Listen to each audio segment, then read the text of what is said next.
Sunday का दिन का सबसे पहला काम है सुबह उठो और बाजार की तरफ जाओ। देखिए क्या क्या नई नई मछलियाँ आई हुई हैं, यानी कि फ्रेश फ्रेश मछलियाँ। संडे को बहुत अच्छा बाजार लगता है। तो मैंने भी चारों तरफ बाजार को घूमा, फिर यहाँ पे भोला फिश को कटवाया, रूही मछली को कटवाया और ये कोई मछली को मैं लेके आ गई थी, अपनी हाउस हेल्प से कटवाया। सारी मछलियाँ मैंने सब काट वाट के एक जगह रखा, बैग में डाला और घर की तरफ चल दी मैं। घर जैसे ही पहुंचती हूँ वहाँ बेटा बोलता है मम्मी बहुत ज़ोर से भूख लगी है, पहले कुछ खाने को दे दो। तो मैंने भी बैग को साइड में रखा और मैं सोयाबीन को फ्राई करने लगी। मैं सोयाबीन को पहले पानी में, ठंडे पानी में डाल के ही गई थी कि आऊँगी तो उसे फ्राई करके बेटे को दे दूँगी। तो एक तरफ चाय चढ़ाया, दूसरी तरफ सोयाबीन को अच्छे से फ्राई करके प्लेट में निकाला। जब बेटे को दे रही थी तो सोची मैं भी थोड़ी एक कप चाय पी ही लूँ, उसके बाद ही मैं बैग को खाली करके दिखाऊंगी कि मैं क्या क्या लेके आई हूँ। तो मैंने भी चाय पी ली है। चलिए अब बैग को खोलते हैं। एक थाली के साथ ही मैं यहाँ बाप रे बाप कितना भारी बैग है ये। पहले मैंने इसमें मछलियाँ जो कटवा के लेके आई थी वो मछलियों को पहले निकाल के साइड में रखा।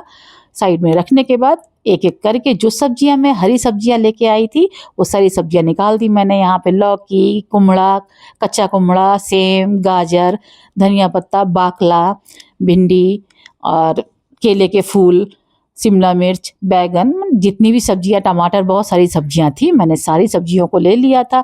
बार बार बाजार जाने में थोड़ी प्रॉब्लम होती है तो एक बार में ही ले आती हूँ। इससे 4-5 दिन तक आराम से जाता है। और मछली तो मैं पूरे वीक के लिए एक बार में ही लेके आ जाती हूँ। हर संडे बहुत ही फ्रेश मछलियाँ मिलती हैं तो वीक में जाती हूँ, ले आती हूँ। बार बार जाना भी संभव नहीं हो पाता है। तो यहाँ पे मैंने सारी सब्जियों को एक जिपर बैग में डाला।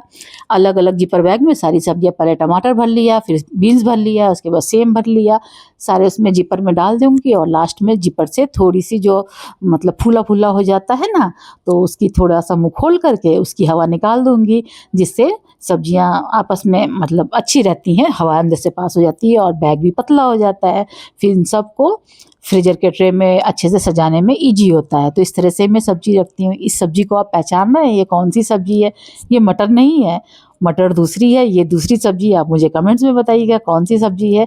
मटर तो ये है बट वो मटर नहीं थी, वो क्या थी आप मुझे ज़रूर बताइएगा कमेंट्स में। फिर मैंने सारी सब्जियों को फ्रिज में डाला। चलिए अब जो मछलियाँ लेके आई थी पर उन मछलियों को भी तो धोना है। उससे पहले ये आलू और प्याज को भी झूड़ी में यानी कि टोकरी में रख देती हूँ। ये भी मैं वीक में एक बार ही लाती हूँ। इधर हाउस हेल्प ने मछली काट भी दी थी और मैंने जो भैया से कटवाई थी ऑलरेडी वो मछलियाँ पहले साफ़ कर लूँ, जिसके लिए मैंने यहाँ पे पानी से इसका काट तो भैया ने पहले ही दी थी, बस मुझे धोना था। तो बस मुँह के पास से साफ़ करके पानी से अच्छे से वॉश करके इन्हें धो करके मैं ऐसे टिफ़िन में डाल डाल के रख देती हूँ। जितनी भी मछलियाँ हैं जो सब अलग अलग टिफ़िन बॉक्स में डालती हूँ। ये रोहू मछली है, मैंने इसे धो के टिफ़िन में डाला। ये रही भोला फिश, इसको भी धो के अच्छे से टिफ़िन बॉक्स में डाल दिया। इसके बाद से ये है इसको कोई मछली बोलते हैं बंगला में। तो इस मछली को भी मैंने धो के टिफ़िन में डाला और बंद कर दिया। सबसे पहले मैंने जो रूही मछली ली थी उसके सर को मैंने अलग रखा था, क्योंकि मछली के साथ सर रखने से थोड़ा सा कैसे स्मेल सा हो जाता है, इसलिए मछली का सर मैंने अलग रखा, इसको भी अलग बॉक्स में रखा। ऐसे करके मैंने 4 बॉक्स बनाए हैं। इसको फ्रीजर में डाल दूँगी, जब जैसे ज़रूरत पड़ेगा उस हिसाब से निकालूंगी और बनाऊंगी। ये सब करते करते मुझे भी बहुत लेट हो गया था, तो फिर मैं गई, नहा के आई, पूजा की और मैंने भी ब्रेकफास्ट किया। आपको मेरी वीडियो कैसी लगी प्लीज़ मुझे बताइएगा कमेंट्स में, और अगर पसंद आए तो सब्सक्राइब ज़रूर ही कीजिएगा। एक बार मुझे कमेंट्स करिएगा और मुझे ज़रूर बताइएगा। Thank you.